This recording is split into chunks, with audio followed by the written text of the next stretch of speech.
All right, Ed, we're on. Well, this morning, I've got a special guest in the studio, Mr. John Buchanan. Now, John will be best known to a lot of people as his role as coach of the Australian cricket team. But John's also gone on to, yeah, go after a number of other major roles, including back to school now as well. And John also works in high performance coaching. But obviously, as I was saying to John before we go on the air, you don't just wake up and find yourself at the top of the table, do you, No, you don't. There's a few jumps, hurdles, acceleration points along the way. And what I guess I'd love to do is I'd love to start with you as a young man. If I've done my research correctly, I understand you went to the Southport School. That's As a young fella? correct. That's correct. It was many moons ago when Southport, the Gold Coast, was regarded as a country town. It was an hour and a half's drive on a single lane highway to Brisbane, and I remember sitting in the back seat of my parents' car, which they had various cars, but one of the first ones was an old Vanguard. And as you went along the highway, you looked at all the other cars coming the other way. Presumably, we got past every so often, but all of the cars coming the other way, and you knew virtually every car on the road every mile. And how could you do it these days? And it's not single lane, and there's multiple lanes, and there's multiple vehicles, and there's multiple models. But anyway, so that's a bit of a reflection back to the time, I suppose. And it was a wonderful place to grow up. Southport School was a much smaller school then than it is now. Some probably 550 boys thereabouts, and 60 day boys. I was a day boy. And, began there in grade 6, I think, grade 6, and then went through to grade 12, repeated grade 12, and then on to university after that. And at school, was cricket your main game, or were you into something else? Cricket was my passion, but played first 15 footy, or rugby, I should say. Played second as tennis, and was in the sort of athletic squad. But cricket was always a passion. As a day boy, and I was a single child, so my parents would always, where they could, bring out one or two of the boarders of a weekend. And the boarders generally got, I think, a couple of Sundays a month for one day, and then once a month, I think they'd stay overnight. So from grade 6 onwards, there was a good group of young boys, of which still two of them to this day are very close and good friends, probably.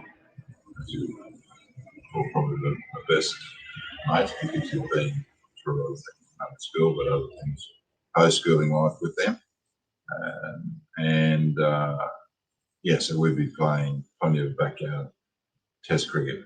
My father had built a netting system based out of prawn trawler nets and old TV antenna poles, and put them in the ground so that we could actually roll them up and put them on one side, so then he could go out and do the garden. But they were there to protect the garden, protect the windows, and create a test cricket environment for us. And using the old ABC cricket books, hat, and a piece of paper which had names on them, we draw the various players into your teams, and then away we go. And generally, whoever you played for, in other words, is your team, and if you were batting, you had to pretty well try and bat like that batsman. So if you're right-handed, you bat right-handed, left-handed, you bat left-handed, vice versa with bowling. So that's how the test matches went, and they started as soon as the boys got there and continued right up to the point where we had to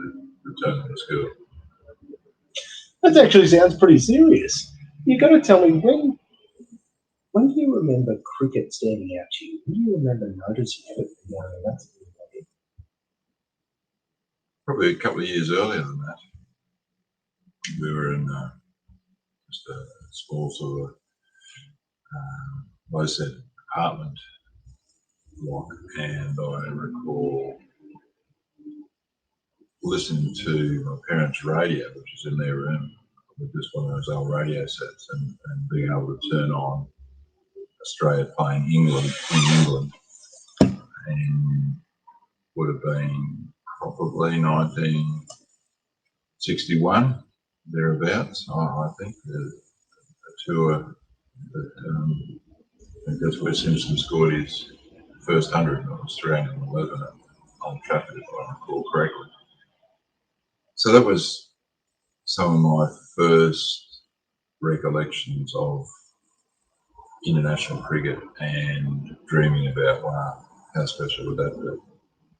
And that then was fueled by then going, well, in fact, probably trying to make the state school. I was at Southport State, because the state school before I did SS, the Southport State School cricket team that would play on a Friday afternoon at TSS. They played the TSS Primary School 11, and at Southport State School, they played on the schools, but it was always about going to Southport School. And just remember being so disappointed virtually every time, trying to go to the nets, try to get into the side.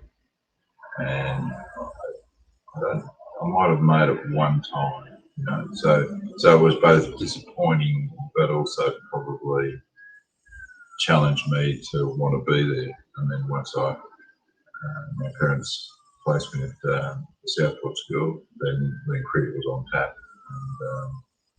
And there were more nets. There were teachers who were coaching cricket, and so that really began to fuel the interest.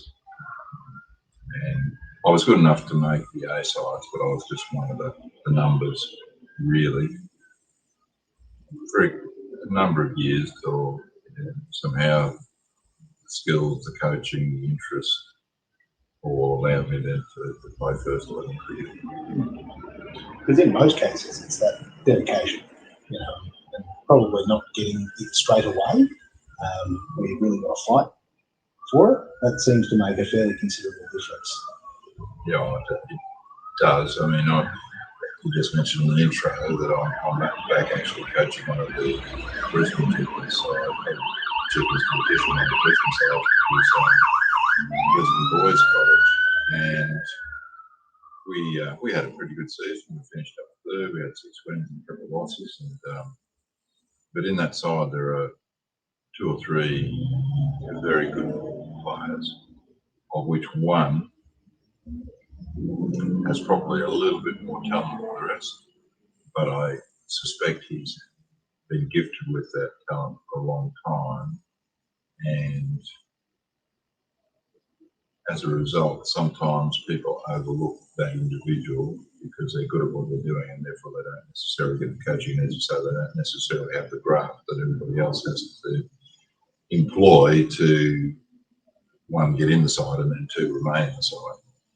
So his consistency, both in training and both in games, is quite roller coaster.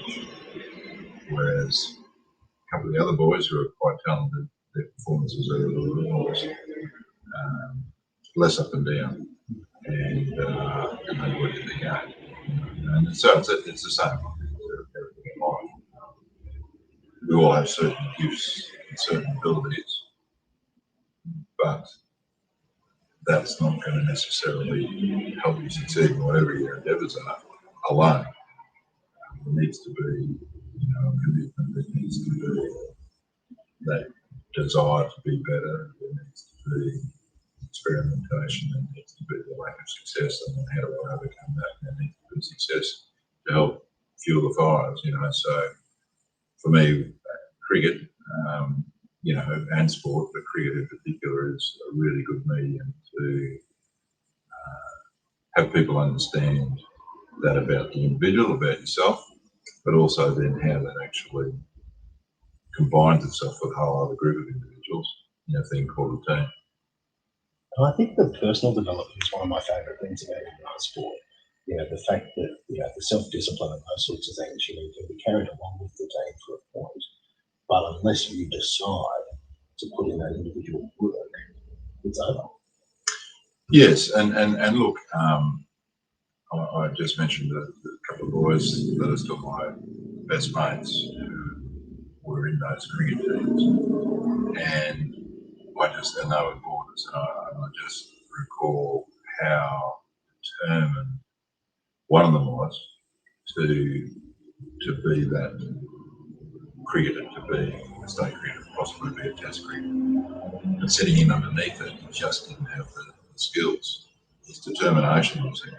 His desire was, he would train almost day and night if he could to be that talented athlete.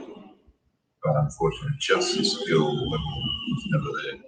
Yet he took those traits, those characteristics, became a school captain, went on to do engineering, got an MBA, and eventually became, I believe, just recently retired from the board of BHP, was CEO and chairman of Orica, and just a hugely successful business person based on just those same characteristics that he demonstrated as a young schoolboy.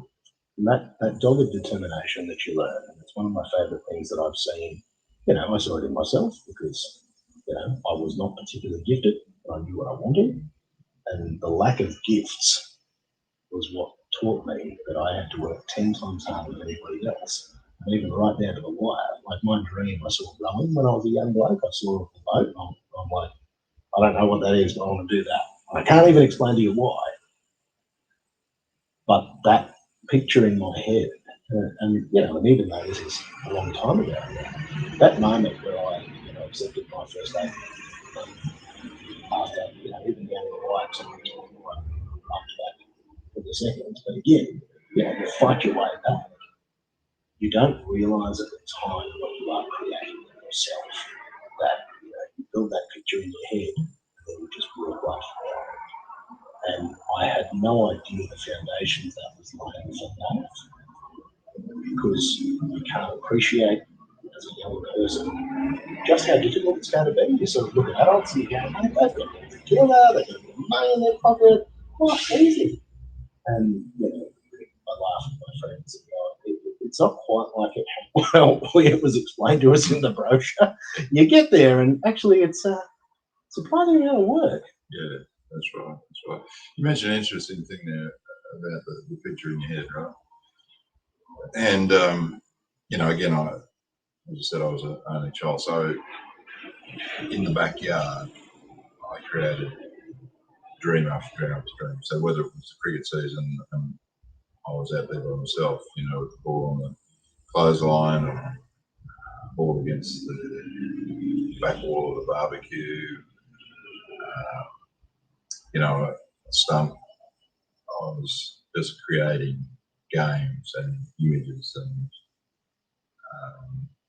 stories, I guess, for myself, and then if it was rugby season and / rugby league, I was out there, on the wing, on the forward, or kick and chase, whatever it was, and so on. So I think that was the beginnings when I look back, prior to me taking on a role as coach of the Queensland cricket team, which was mid-90s. When I look back at that point in time to how do I coach, or what do I do when I coach, one of the important things has always been that vision, that picture, that dream, because the dream to me is where you would love to be, whether that's an individual or a team, but where you really aspire to be. And so if you've got that picture, then how do I get there? Or where am I now? How do I get there? And so that has always been, I guess, a very strong element of my coaching, but certainly my own life, because the dreams come and go, as your picture about throwing great, and you got there in the first day. Having left school, I'm sure you created some other pictures as I did. My dream was still as long as I could keep it going, we're still playing cricket for Australia. But that dream evaporated, and so that was a new dream, and then that one moved on, and then there was the next. So I was always, I guess, looking into the future about what the future could be for me, and then family and marriage and all that sort of thing for us. And so then, as I said, coming into that Queensland coaching job, then that was very much an important part of what I was going to bring into that environment. But before we jump forward there, because you were saying obviously you sort of played A grade and then you were looking to try and push that as far as you could. Would you mind telling me a little bit about that story? Because obviously a few things happened there between making that A side, having that dream of Aggie grade. Could you tell me a little bit about that time? Yeah, so once I left school, I was at the university and played for the University Cricket Club, and I was seen to be this pretty talented young player, fresh out of school, who would naturally find his way into the first 11 team at university and join fairly illustrious rank of players, because two of them had played for Australia. Tom Booth is probably the most recognised, and then a number of them played for Queensland at that stage. And then virtually went through club cricket, and they had already stayed players, because that's the way it was in those days. So that didn't necessarily transpire the way it should do, because my first game for uni, first grade, was a duck.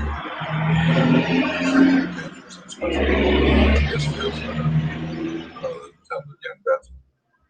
So that didn't quite start out the way that I thought it would. So I found my way back into the second. Probably struggled along for a while, and then went into Colts, which took me back into Premier grade, but away from the university. It was a Colts team at that stage, which was a selection of talented young players, put them together, and under the auspices of a former player. In fact, probably 10 years later, maybe 12 years later, I took on that role as well, where you were a captain coach and looked after a whole group of young players, of which my vice captain at that stage was Ian Healy. So the notion was that you put that sort of experienced player to help guide and coach and supposed to direct the younger group of players. So anyway, I found myself into that Cull side, but again, unsuccessful with the bat, so I found my way out of that Cull side and back into reserve grade. So, but I still hadn't lost this dream of playing cricket for Australia, even though things weren't quite panning out the way that I thought they would. And so eventually I found my way back into first grade, but not as a batsman. I came back as a bowler, and then gradually from bowling I became an all-rounder, and then there was a Packer series. And so there were openings in the Queensland side to play for Queensland, of which I was given the opportunity to do so in the late 70s, which is the last year of Packer. And I remember my first innings was against Tasmania in a one-day game up together, and I made 60 odd. There was a young bloke doing the same game for Tasmania by the name of David Boone, and the season sort of flowed on, and again didn't quite go the way that I thought it might. And by the end of the season, and I'd been overseas at that stage, playing professional cricket in England, for Oldham and then Cambridgeshire, and the second year I'd taken my wife to be over to experience that, come back, played for Queensland. When the Packer players came back, I found, well, firstly, I really didn't believe in himself. So I've been sort of given the evidence that maybe your skills are not there by pretty ordinary 6 or 7 games for Queensland. And then the Packer boys came back, so Chappell, Thompson, Martin Kent and a few others around the Queensland mix. And that, in my mind, really showed me that I'm not up to this standard. I'd also had a bit of injury going on, so it was then time to say, right, well, hang up the boots, let that dream's gone and now move on to something else. But again, it was going forward to that time as applying for the coaching role for Queensland. It was those experiences that also fueled my, I think, insight into coaching. Insofar as going back to our early conversations, there were a lot of players that had some ability but didn't appreciate it, and it wasn't appreciated also by others around them. And so the role of the coach was to really understand individuals as much as possibly could, so that it wasn't just a coaching system for all, it was a coaching system for each individual that sat within a team framework. So, just really important lessons from me as a coach, not that I understood those at the time. So I think that was where I was very interested to leave that question, was what inside you went, okay, I'm going to try coaching. Playing, I love it, I want to do it, but it's just not quite for me. But you clearly didn't want to leave the game. I'm interested in understanding that thought process of how you got to applying to be a coach. Yes, well, it wasn't a straight line. I bet it wasn't. Not at all. So as I said, once I decided to retire from playing, albeit that I didn't quite retire because I went to council to become a recreation officer for the city council up there, and so then I was selected in the Queensland country teams, and I was captain of the Queensland country teams, and we played some representative games, but I'd lost the fire inside, and so while it was a privilege to be selected and play, I didn't want to be out there. Just want to be out there. But having played for Queensland and going to the country, it was almost an expectation that that's what you do. And that's how you help Queensland country cricket. So they're more fulfilling everybody else's dreams and goals than anyway. So I thought that dream that was becoming a sports administrator, Commonwealth Games came along, and I came back with my wife from North Queensland to be part of the Commonwealth Games administration, national director for volleyball, and so sports administration seemed to be the way to go. But they moved the office into Canberra, and we'd just kind of settled, young family just starting, so not going to go to Canberra. And so then I went into TAFE, got a diploma of teaching, and started teaching in TAFE for a couple of years, but found that I couldn't really connect with the students that I was teaching. So these were 15 and 16-year-old boys and girls who at school were told physically, academically, socially, emotionally that they were dropouts. They found their way into TAFE at the time that the government said, well, you've got to take these numbers away from the statistics, and so we're going to create these pre-application courses where we bring all our students into TAFE, and they will learn, or at least be exposed to a whole range of trades, but also we'll give them this kind of holistic approach around their physical and mental development. So that's kind of where I fit into the picture from a previous degree and education. And totally worthwhile, except I had the silver spoon from the private school days. These young boys and girls certainly didn't have a silver spoon, and therefore my ability to really help them and relate to them was not what it should be. So anyway, like teaching, like sport, so we decided, right, well, I'll be a lecturer at a university, and there was a position going at Griffiths University. So this is now in the sort of mid-80s. But they said, you've got to get a master's degree. So wrote to US unis and Canadian universities and was given a scholarship to a Canadian university.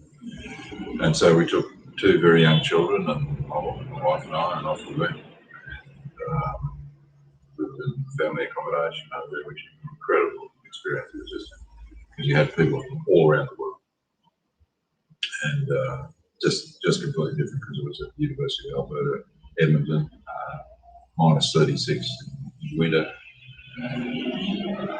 just a very short summer, but an amazing experience. And so that all looked good, all looked rosy. Here we are, getting this degree and go back this role as a lecturer at Griffith University. But the chap who had said that there would be a role coming up in whenever that was, 1988, thereabouts.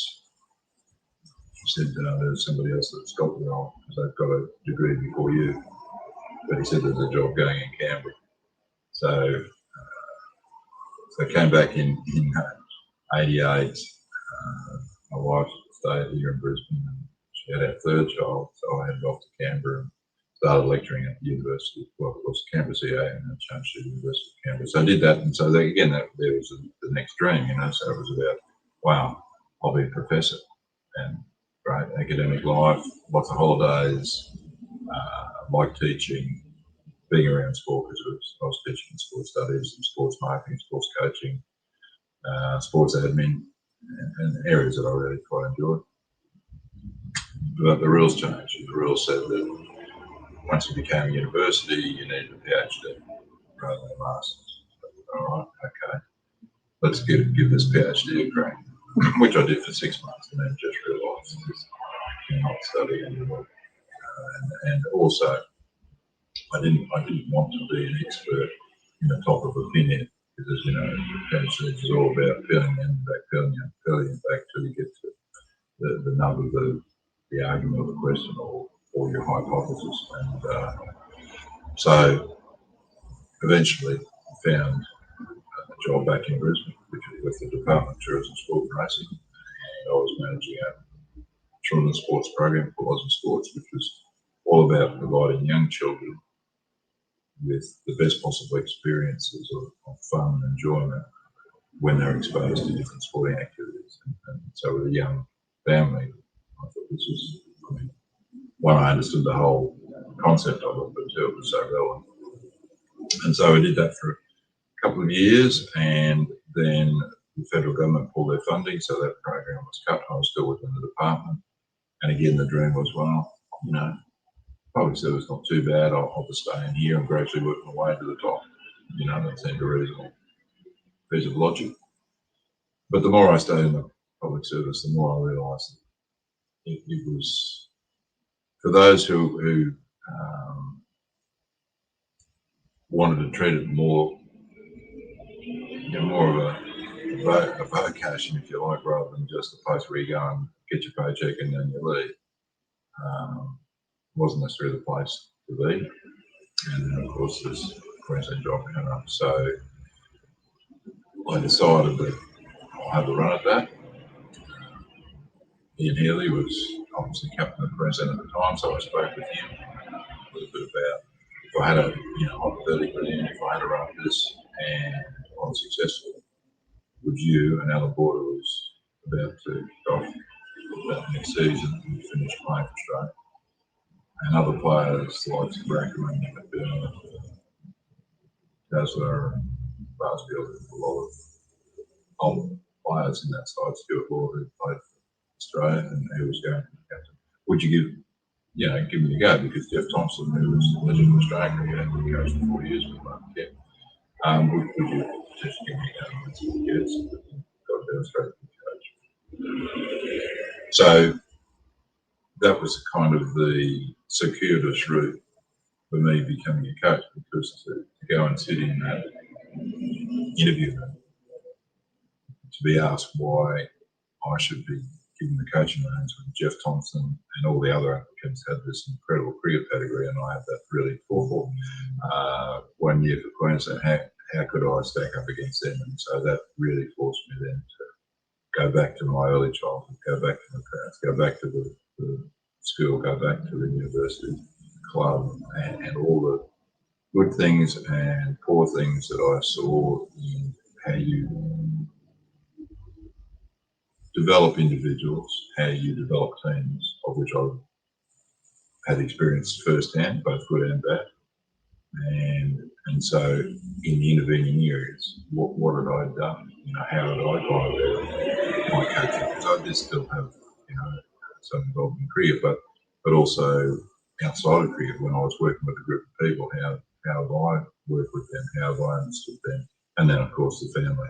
How does that sort of fit into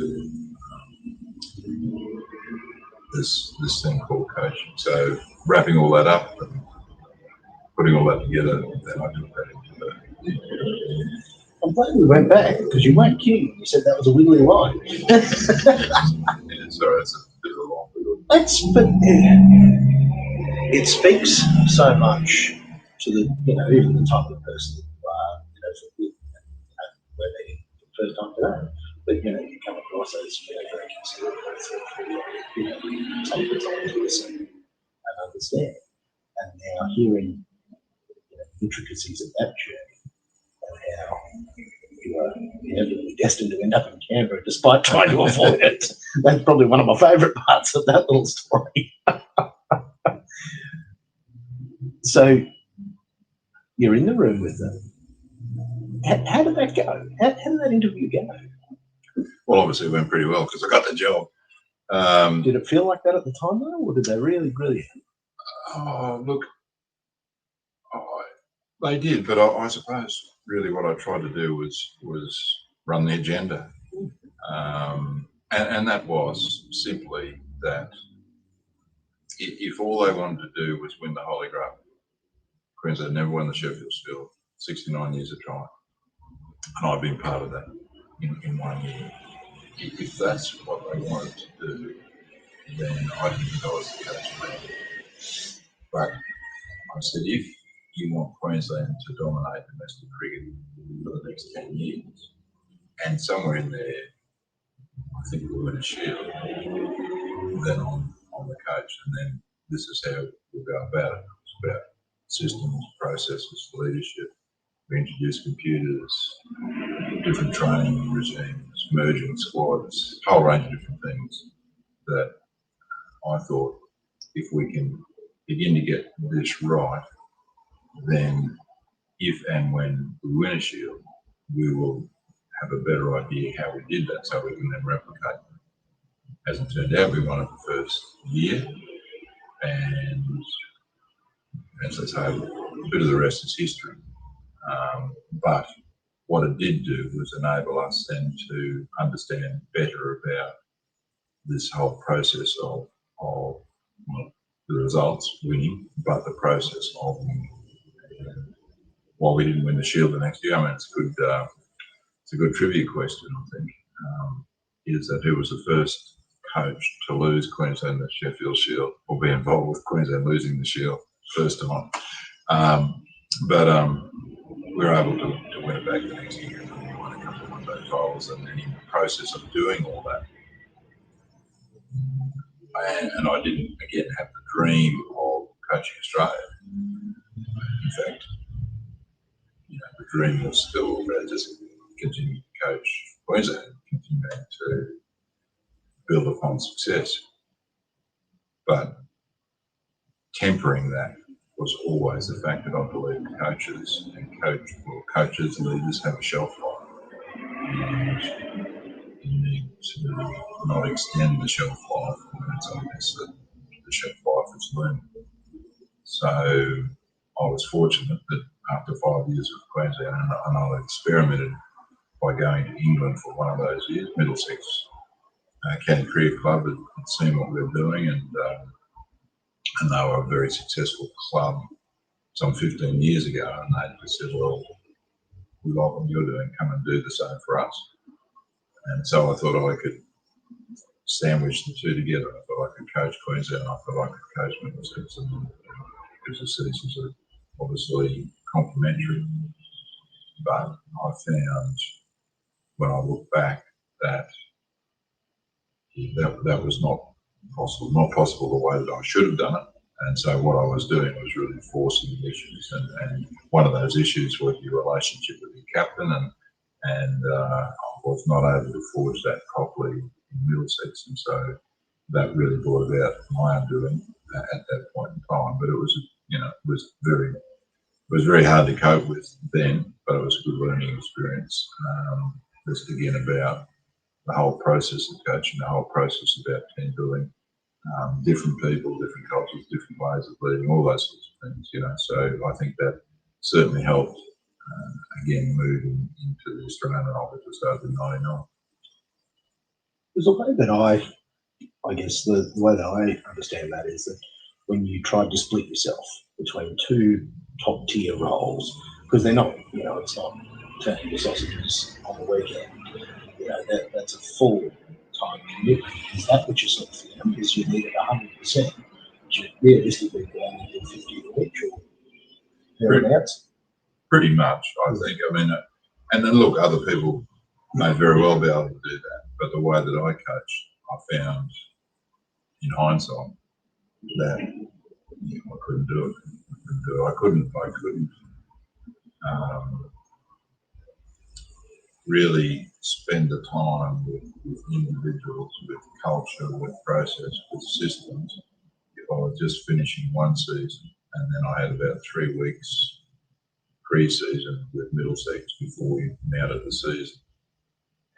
And while that seemed like that went really well, one of the interesting stories there was that in that Middlesex side they had 3 English players. Mark Ramprakash, who was captain Middlesex for the first year because there was a bit of an icon of English and Middlesex cricket who retired from the captaincy, who was still going to play, Mike Gowdy. But in the current English side then was Mark Ramprakash, Angus Fraser, and Phil Huff. And so they were away playing in the West Indies, and we had this pre-season camp in Spain, as you do.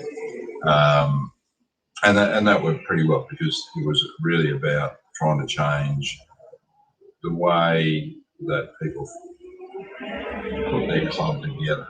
So, for example, they had a system then, and this was 98, they had a system then that if you weren't a cap player, meaning the club had recognised for your services to the club, and generally that probably happens after 2 or 3 years, that you become a cap player. And so that means your contracts go up a little bit, you get, travel around the countryside, you generally get your own room, and you get a few other allowances because you're a cap player. But if you're an uncapped player, then you were designated uncapped because on your blazer there was a Roman numeral 2, on your cap there was a Roman numeral 2. And as an example, for me, I said, we're all in this together and we're going to get rid of the visible designations of cap versus uncapped. We're all playing together. And so that was kind of one example, and we did a whole range of other things about the way we wanted to play and how we would go about our preparations and so on. And then the English players came back. And so we had a playing day, where we brought the English players in and gave them the opportunity to either add, modify, or listen to what we've done over in Spain. And then it was, right, we'll summarise all this, and that's our kind of charter and our mantra and our principles that we're play the season. All done, all finished. Everybody goes, apart from the club coach and the captain. And as I said, Mark Ramprakash was the captain. I'd only met him, well, I hadn't met him face to face. I had a couple of phone calls prior to him going to the West Indies because he was sort of welcoming me at that stage. So this is great, good to have you on board and for the meeting when I come back. And the club coach and the captain wants to speak to you. So we were only separated by a couple of metres, but Mark didn't come over and say, hi, how are you, John? No, club coach came over and said, captain wants to speak to you. Okay. What has he got to say? And his words were, you don't make any changes in this club. The players don't make any changes in this club. If there are any changes to be made, I make them. So that was kind of the opening gambit. And so, in a sense, everything that we kind of put in place or were talking about, Roman numerals, all that sort of stuff, he was saying, no, not on. So at that point I thought, right, I'm not going to get into a debate. I think what I can do is gradually get him to understand, better for the team and therefore better for him, because his main goal was to get back into the remaining industry and not have to be concerned about anything that's happening at county level. So what he saw me doing was complicated life for him. Whereas I'm trying to convince him that if we can do this, we will uncomplicate your life and hopefully give you better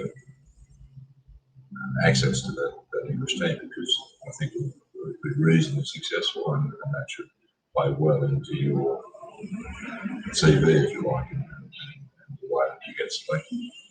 However, that just didn't transpire, and we just kept clashing, and sporting team, if the captain and the coach are not getting along, then it doesn't take long for the dressing room to feel the tension, and that's what happened. And then basically the team did not play all that well, and so the season came along, and it was then a case of, well, the board have got a choice to make. We either keep Mark as captain and move the coach on, or we keep the coach on and admit that we made a mistake with Mark. So as you can imagine, you know which way those things generally play out. So it was time for me to leave.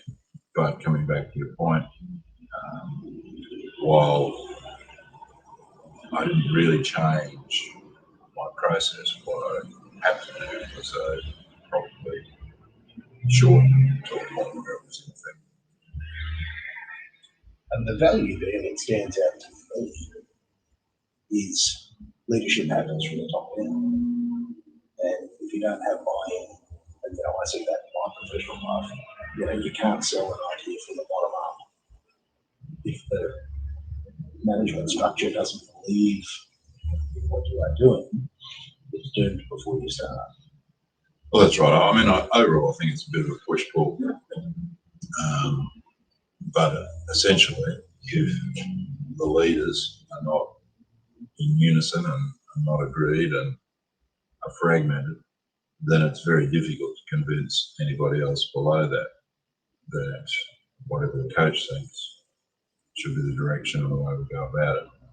Very hard for them to buy into that, because ultimately they just want to go and play cricket, and they're out in the field with the captain, and therefore they don't want to be in any sort of disagreement with that person who, one, can very much affect their career, could affect their contracts, whatever it might be. So yeah, there's no doubt, in a sporting sense, but any sense, so whether it's the chairman of the board and the CEO, whether it's the CEO and the CFO, or the senior leadership team and the leadership team below that, if there is conflict, or if there's fragmentation, or if there's tension, or there's not agreement, not alignment, then it creates huge difficulties for the organisation to create a high performance culture which will sustain itself through good times and bad. So bloody good lesson to learn before you got the national job. Yes, no doubt. It still didn't prevent me after I finished the Australian job. I went on to the IPL for 2 seasons, and in that I was coach of Calcutta Knight, and Sourav Ganguly was the captain. And as we played this thing called T20 cricket, which was still a new phenomenon, really, and certainly in the Indian environment, with the fireworks mix of Bollywood and star power and lights and broadcasting and so on, it was just a new phenomenon. And we started, the first game was when Brendan McCullum made 156, and all I remember was there was fireworks on the field and there was fireworks in the sky, and it was just, everybody was alight with this thing called IPL. Through the course of that season, I really came to the conclusion that a couple of our senior players, which Ganguly was one and Ricky Ponting was another, the game had passed them by. The game had passed them by, certainly from Syrup, who was captain, his thinking of the game, from his physical abilities. It needed a different physical capacity that he wasn't able to offer. His batting was more test match cricket than it was T20 cricket. So there was a whole lot of things that I thought we needed Syrup to occupy a different role rather than captain. And I had that conversation with him. Of course, he wouldn't agree with it. I had that conversation with the owners. They would agree with me till he came in the room, then they would disagree with me. So the next season, I had demoted him from captaincy, and I brought in McCullum and Brad Hodge. And equally, I'd had the conversation with Ricky Point to say, I don't think this game is made for you now. I think you need to look seriously about, and I have this conversation with each manager as well, I think you need to look seriously about how you get involved with T20 cricket again. So we set up this, and Chris Garr was part of the management, our senior leadership group. So we had McCullum, Hodge, Chris Garr, and I had Syrup in there as well. But on field, I was leaving the job to McCullum and Hodge. We didn't win a game. We just didn't win a game. And as you can imagine, the owners weren't too pleased, and so that was the end of me coaching IPO. But of course, similar to Middlesex to some degree, but in this case, I could have compromised the way that I was coaching, the way that I was going about the process, and that would be to say, well, let's leave Syrup there, let him do what he needs to do, and over time, make changes. But to me, that was not the approach, certainly not as I would understand the owners, because the owners want to create a special franchise, and to do that, we need to start the best way possible can. So it's always an interesting question, I think, for leaders or coaches, but you're faced with that question a number of times in your career and business life, is that, do I sacrifice, compromise my beliefs, principles, values on the basis that I'm going to hang on to this job, I'm going to hang on to this role, or it will lead me to other things? And, if I do make those sacrifices or compromises, that's okay, because I'll get them back as I go through this career. And I guess I just believe that once you make that compromise or that sacrifice, you're never getting them back again. And so, much to the chagrin of my wife, I stood on my values and principles, and so I lost my Middlesex job, and I lost the night rider's job, and she's going, "What are you doing? We've got a young family.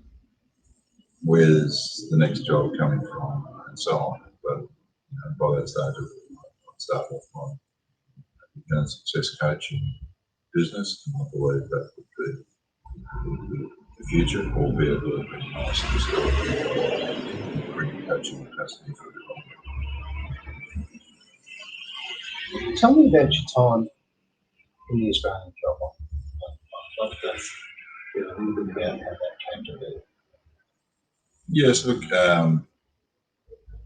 as I said, I coached basically for 5 years, and I believe there was a shelf life in coaching. And so by that fourth and fifth year, I reckon I'd done just about as much as I could do with the group close out, because it was a fairly stable group, young group, and they're going to be there for a longer period of time. And so I really believed it was time to hand over to somebody else who could then bring their own style, ideas, processes, systems to build on what we'd already started. So fortunately, the Australian job came up because Jeff Marshall left the role, and there was myself and Steve Rickson who were the final two candidates.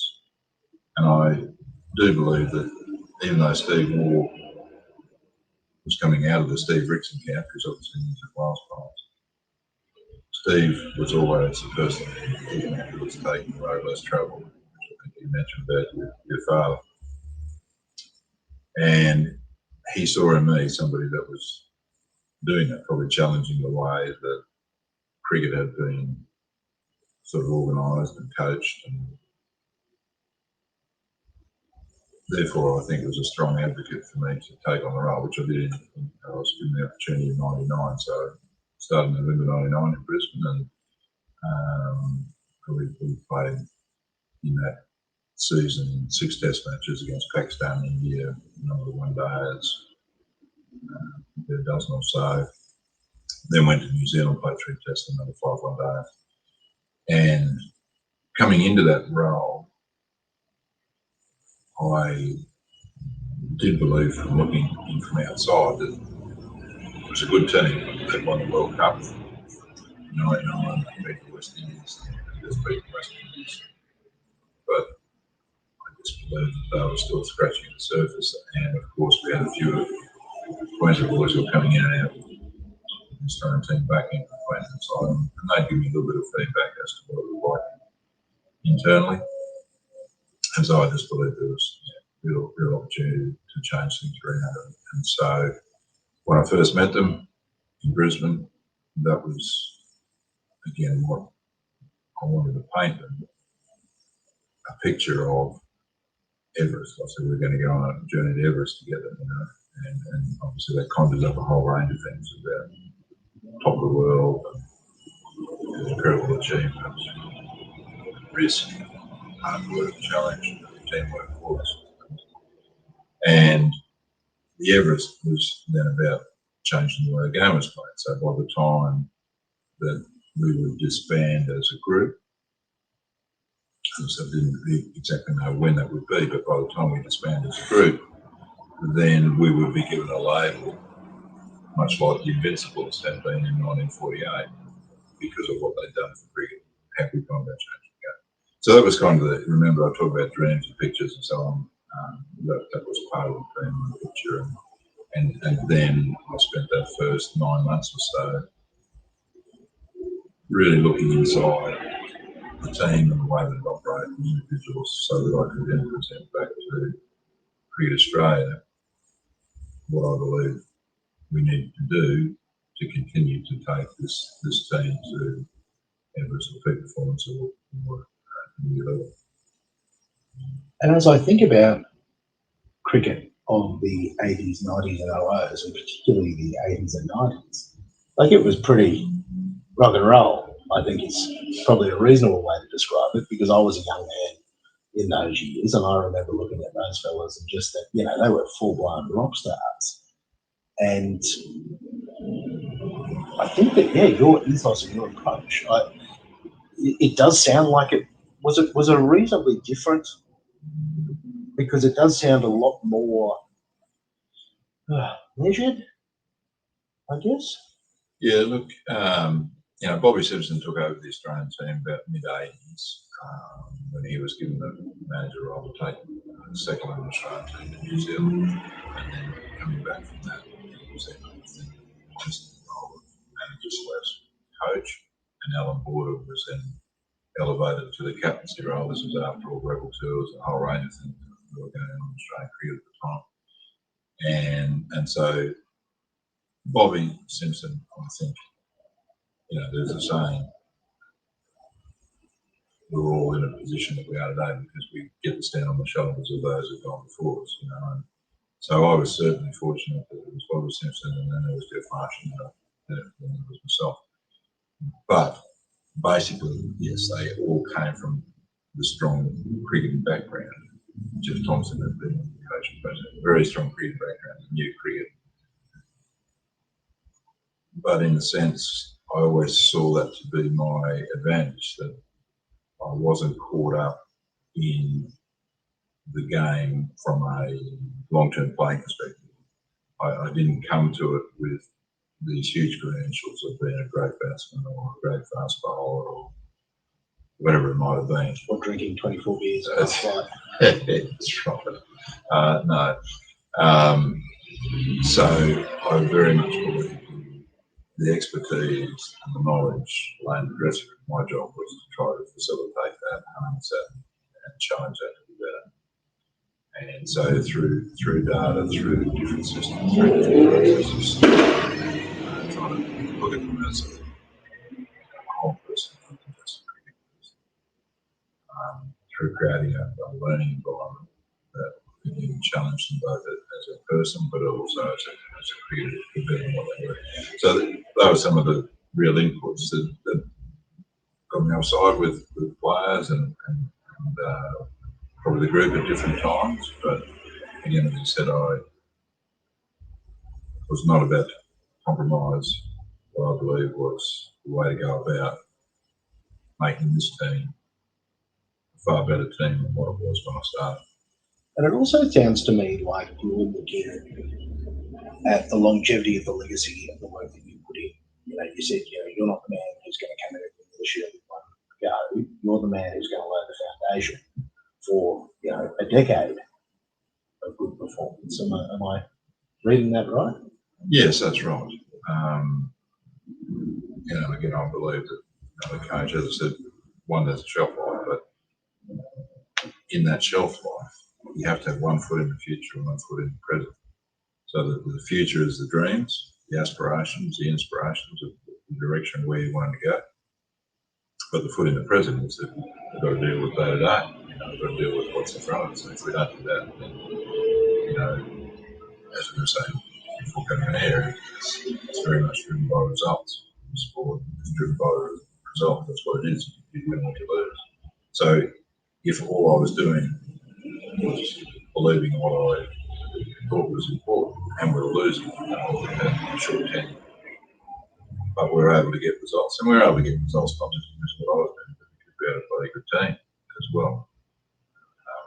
So that was always very much about the way I was going about it, and that was, yes, to try to ensure that we were enabling all the players to be as good as they possibly could be. I wanted them to be their own best coach, and most of them were, meaning that they knew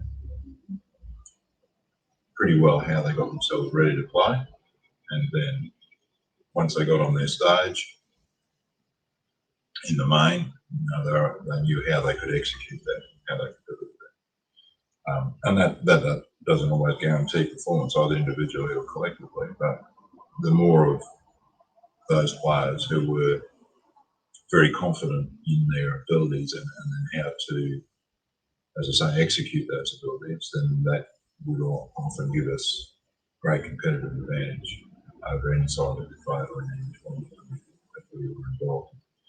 So, that was how I wanted to go about it, and that's how I continue to go about it, albeit, we had a few hiccups along the way. 2005 Ashes loss was a big hiccup, and that was a big challenge for me because the board had said it's time to change the coach.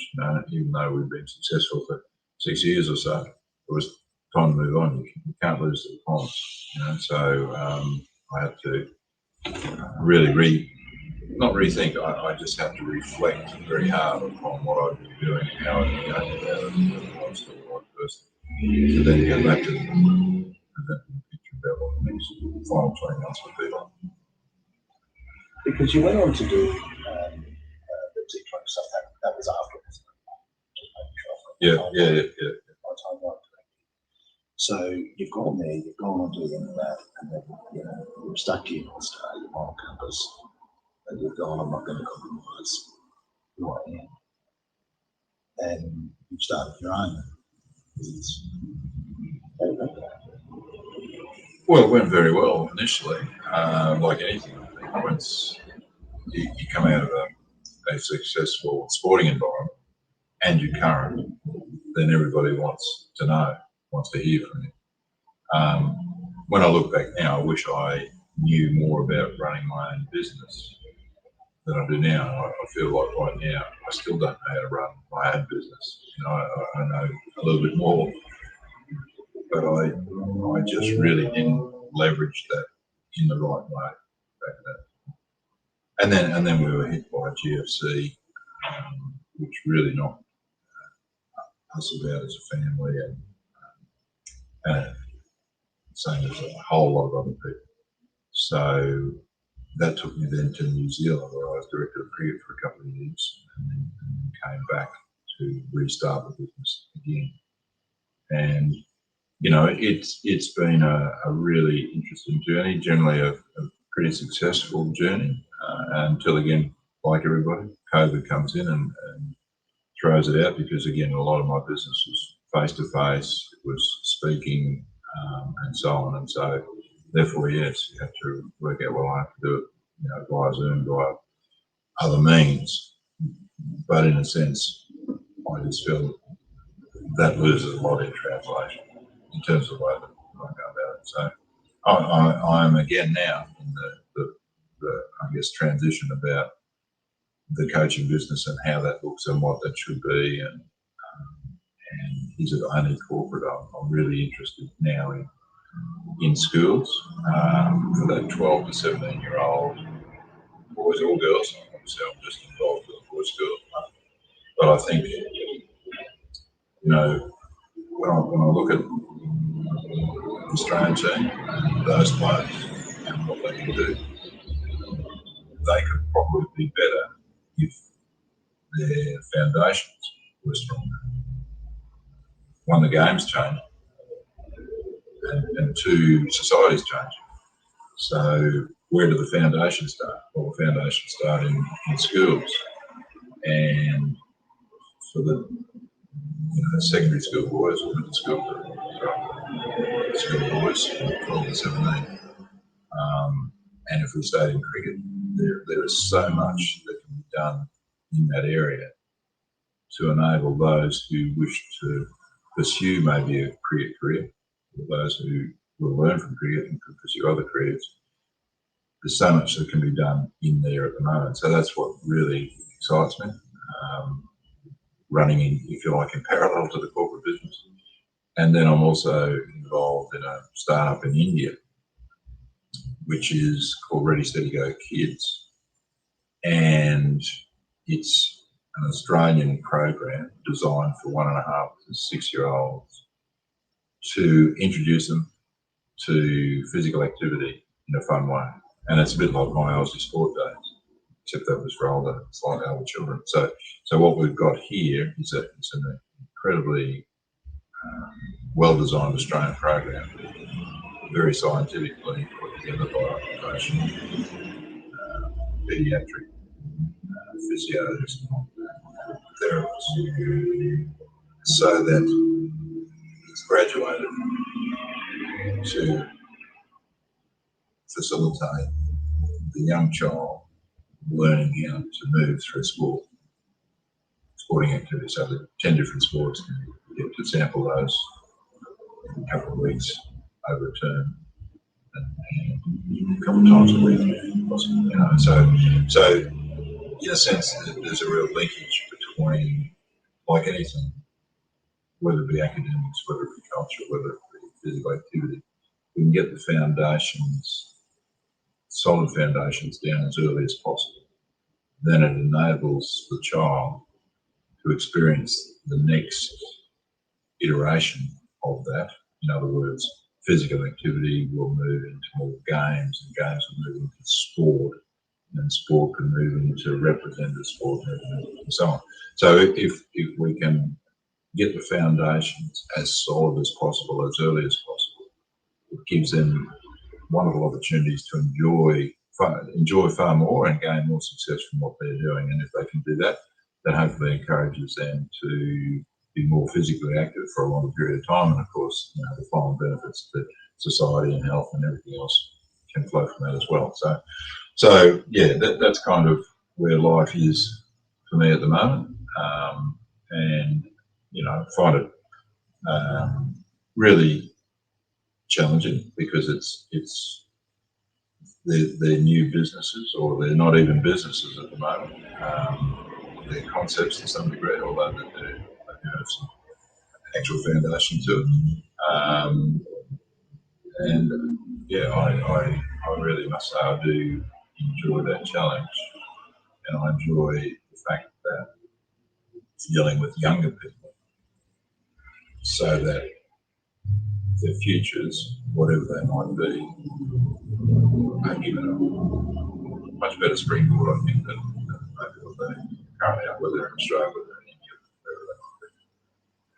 I think you've painted some pretty clear pictures in your head of where you're going next. You might be still filling in some of the brushwork, but I can certainly see the direction.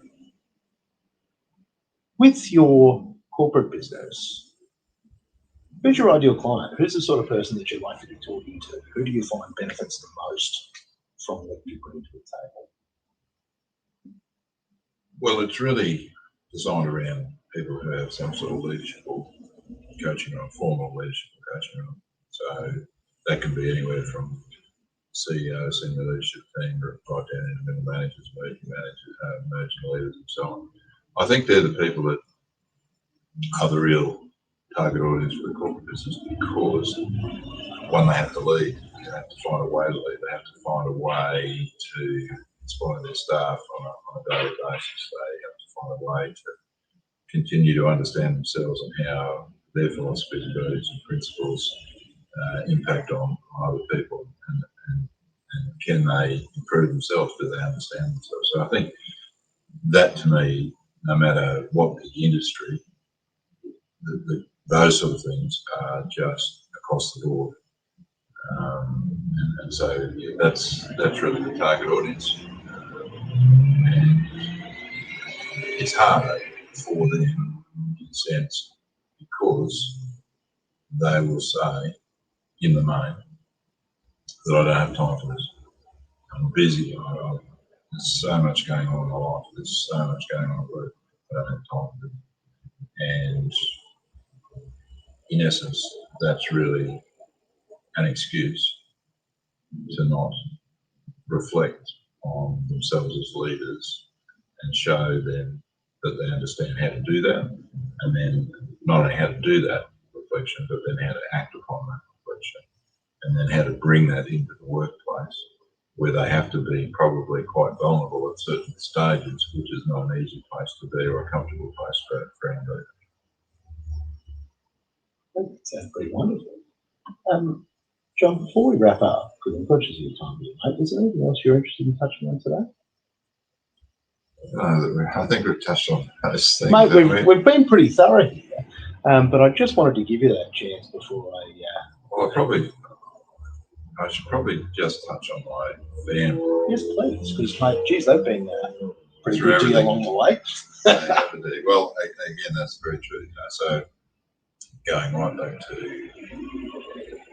the days where, as I said, I was a professional cricketer in England, and that's where my wife-to-be came for the first time.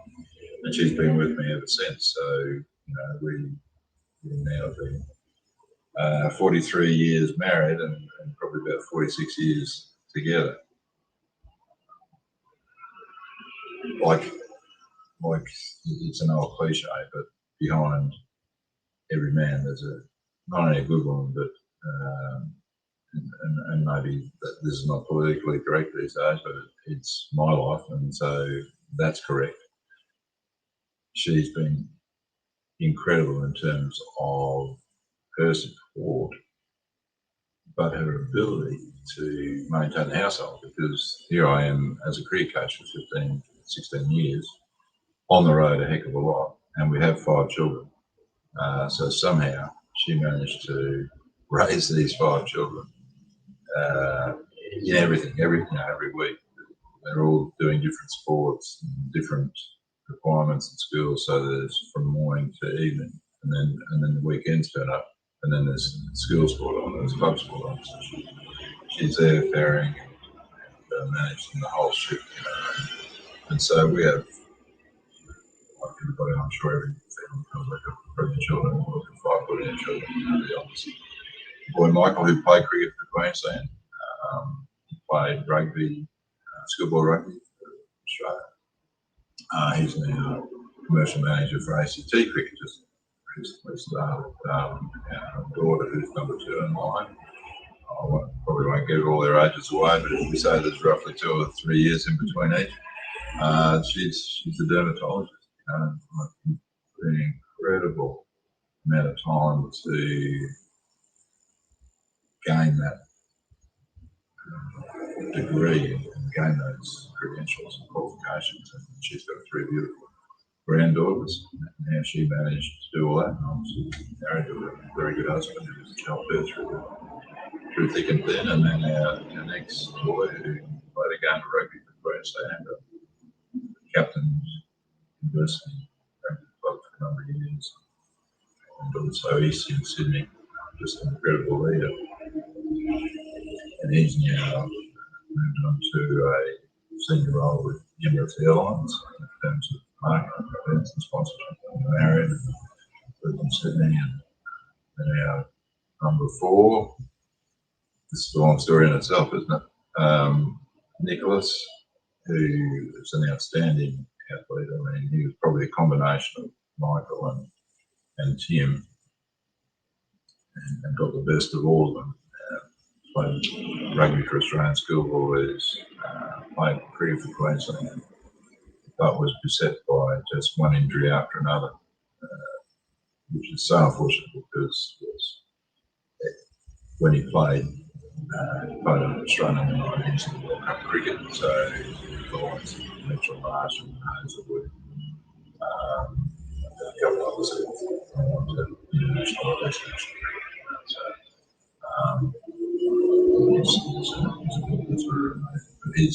He's now doing a bit of career coaching. He's got a wonderful career with a company called Arthrex and their medical supplies and working in sports medicine with orthopedic surgeons and so on. So, yeah, and his partner, soon to be married, she's an incredible fine woman, Courtney Hancock, who has been the Coolangatta Gold Queen for so many years, and just one of the all-time greats of part of Surf Lifesaver. And then our youngest, Elise, she is actually with Courtney right at the moment. They've both gone to Perth because the Australian Surf Lifesaving titles are on. And she, with the Currumbin Hunters, she's into surf boat rowing, so she's represented Australia. They're the current Queensland champions. And she's involved in another medical equipment company called Striker. So, you know, that sounds, in a sense, here we are playing in a trumpet, but all of them, you know, they became part of the cricket journey at different stages of their lives, whether it be Queensland or Australia, and really just loved the environment. But it never, well, I'm sure it was harder for our eldest boy, Michael, because he was really playing around that time, and so there were always probably expectations on him. But nonetheless, they all managed to really enjoy their time around that environment, but it didn't affect them in any way, and it gave them some wonderful memories, great family memories for all of us. And so now that they're exploring their own careers and really making a huge success. And that partnership you choose for yourself is one that's pretty important, isn't it? The person you choose to spend your life with is an important decision. It is, and I was fortunate. I was just very fortunate that happened on the blind date, as a matter of fact, and but I was one of the lucky ones. And I feel the same way in my relationship. So yeah, is it the yin and yang we talk about in my household? Because I'm spinning off the planet somewhere, and she is ruthlessly organised. And without her, I wouldn't be sitting here now. She's the one who made a good, well-paying job. And I said, I'd like to quit and start my own job and not make any money. That's right. And she said, I believe in you.